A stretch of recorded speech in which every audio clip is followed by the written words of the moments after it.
Hi there, Dr. Lemmo here, naturopathic doctor with a practice solely focused in cancer care for over 20 years. So the subject of chemotherapy-induced peripheral neuropathy, so the numbness in the hands and feet that can happen with certain chemo agents.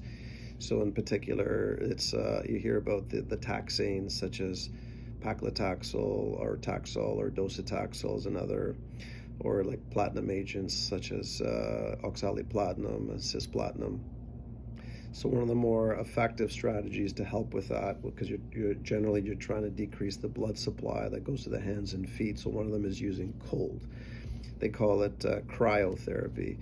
And so by using like cold gloves, cold socks, it's the same concept that you hear about that helping with minimizing hair loss.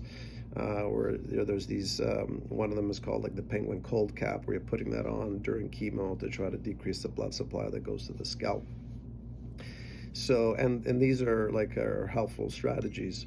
But one of the things that's not talked about is the use of compression therapy. So that's another way of decreasing the blood supplies by putting, by being tight on the hands, for example. So there's been some papers using really tight surgical gloves.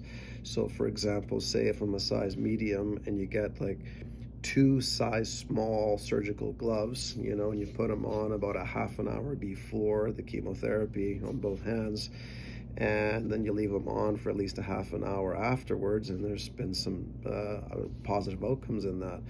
In terms of applying that to the feet, I haven't done that yet, but I'm sure there could be some creative ways. So remember about compression therapy. That's easy. There's no ice involved. There's like you don't have to bring anything, and so it could be just some tight gloves. You can put them in your pocket, and away you go.